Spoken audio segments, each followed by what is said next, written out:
अचार नहीं, समाचार से बनता है आज तक। सबसे तेज।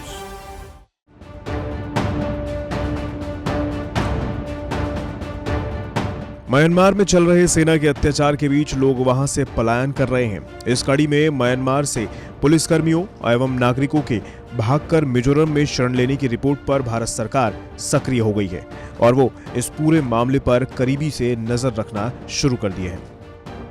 म्यांमार संकट पर भारत ने शुक्रवार को सीधी और सतर्क प्रतिक्रिया दी।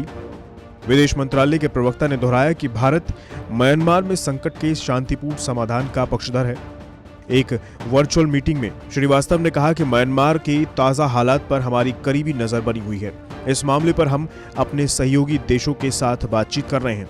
हमने पहले भी कहा है कि संकट का समाधान शांतिपूर्ण तरीके से होना चाहिए। मीडिया रिपोर्ट में दावा किया गया है कि म्यांमार में सेना ने प्रदर्शनकारियों की आवाज दबाने के लिए उन पर कड़ी कार्रवाई की है। रिपोर्ट में कहा गया है कि लोकतंत्र समर्थक प्रदर्शनकारियों की आवाज दबाने के लिए सेना ने उन पर गोलीबारी की, जिसमें 38 लोगों की जान चली गई। रिपोर्ट में यह भी दावा किया गया है कि सेना एवं पुलिस के दमन से घबराकर कम से कम 19 पुलिसकर्मी वहां से भागकर मिजोरम पहुंचे हैं। ये पुलिसकर्मी वे हैं जिन्होंने नागरिकों पर गोली चलाने से मना कर दिया। अब वे मिजोरम में शरण चाहते हैं।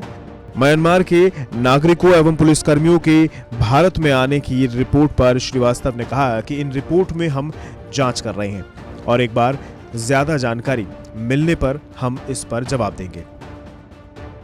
बता दें कि म्यांमार की सेना ने गत 1 फरवरी को लोकतांत्रिक रूप से चुनी गई सरकार का तख्तापलट करते हुए 1 साल के लिए देश में आपातकाल घोषित कर दिया। सेना की इस कार्रवाई के खिलाफ लोग सड़कों पर आ गए हैं। वे लोकतंत्र को बहाल करने की मांग को लेकर देश भर में विरोध प्रदर्शन कर रहे हैं। सेना के खिलाफ नागरिकों का यह प्रदर्शन चौथे सप्ताह में प्रवेश कर गया है। देश भर में हो रहे प्रदर्शनों को दबाने के लिए सेना ने सख्ती अपनाते हुए सड़कों पर टैंक और सैनिक उतार दिए हैं। प्रदर्शन कर रहे लोगों पर बर्बर एवं हिंसक कार्रवाई होने की रिपोर्ट भी है। संयुक्त राष्ट्र मानवाधिकार कार्यालय की रिपोर्ट के अनुसार गत रविवार को म्यांमार में सेना की कार्रवाई में कम से कम 18 लोग मारे गए हैं और 30 से ज्यादा लोग घायल हुए हैं।